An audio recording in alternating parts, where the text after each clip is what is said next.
नमस्कार विद्यार्थी मित्रांनो, मागच्या तासाला आपण प्रोस्टेट ग्लँड स्टडी केलं होतं.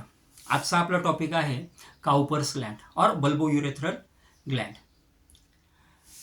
Cowper's gland are tea size very small paired gland located either side of the urethra.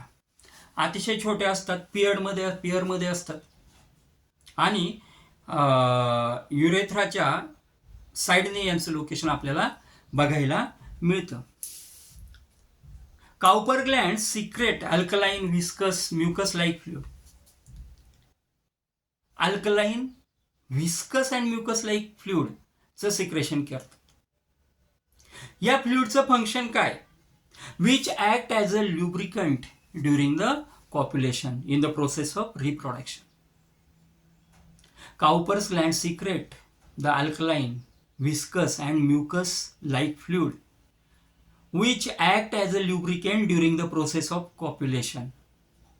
In this way, Cowper's glands are also called as bulbourethral gland. Why? Because they are located either the side of the urethra.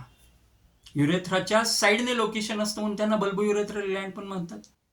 पियरमध्ये असतात, P सेप असतात, small असतात. Viscous alkaline फ्लुइडचं secretion करतात की जे viscous alkaline fluid काय करतं तर हे विस्कस अल्कलाइन फ्लुइड लुब्रिकेशन सारखं काम करतं ड्युरिंग द प्रोसेस ऑफ कॉप्युलेशनच्या प्रोसेसमध्ये. Now next and last part of this glands that is semen. Right a note on semen असा एक क्वेश्चन विचारला जातो. It is fluid viscous alkaline and milky fluid. It's pH become 7.2 to 7.7. त्याचा pH असतो 7.2 पासून 7.7 पर्यंत pH असतो. Viscous आणि अल्कलाइन असं हे फ्लुइड असतं.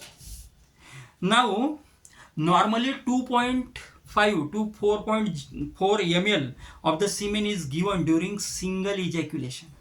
एका इजॅक्युलेशनमध्ये 2.5 ते 4 ml पर्यंतचं जे फ्लुइड आहे, सिमेन आहे, ते ट्रान्सफर होत असतं.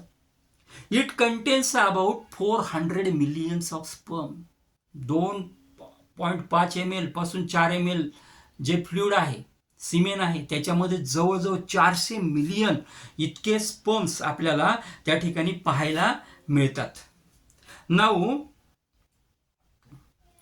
It contains secretion of the epididymis and accessory glands for nourishment and activation of the for movement of the sperms.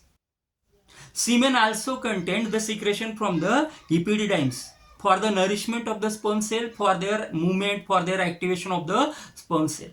या प्रकारे आपल्याला त्या सिमेनमध्ये नुसतं प्रोस्टेट ग्लँड आणि सेमिनल वेसिकलचंच सिक्रेशन पाहायला मिळत नाही, ते इपिडिडाइम्समधनं आलेलं सिक्रेशन पण पाहायला मिळतं की कारण त्यामध्ये त्या स्पर्म्सला मुवमेंट करण्यासाठी, त्याला त्या ठिकाणी ॲक्टिवेट होण्यासाठी, त्यांचं नरिशमेंट करण्यासाठी असलेलं न्यूट्रिशन त्या ठिकाणी असतं. In this way semen become viscous alkaline and milky fluid having 7.2 to 7.7 pH. In during single ejaculation 2.5 to 4 ml fluid become shifted from male tract to the female tract. Now 2.5 to 4 ml semen includes near about 400 million of the sperm cell. It also includes the secretion from the epididyme, from the nourishment of the sperms, from the movement and activation of the sperm cell.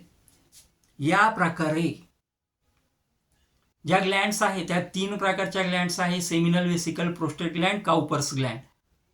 आणि Cowper's Gland यांनाच आपण बल्बोयुरेथ्रल Gland पण म्हणतो. आणि या सगळ्या ग्लँड्समध्ये असणारं जे सिमेन आहे, जे सिक्रेशन आहे, या पार्ट्सचा आपण स्टडी आत्तापर्यंतच्या लेक्चरमध्ये केला. पुढच्या लेक्चरमध्ये आपण एक्सटर्नल जेनिटॅलियाचा अभ्यास करणार आहोत. आजचं लेक्चर इथेच थांबूया. Thanks for watching the video.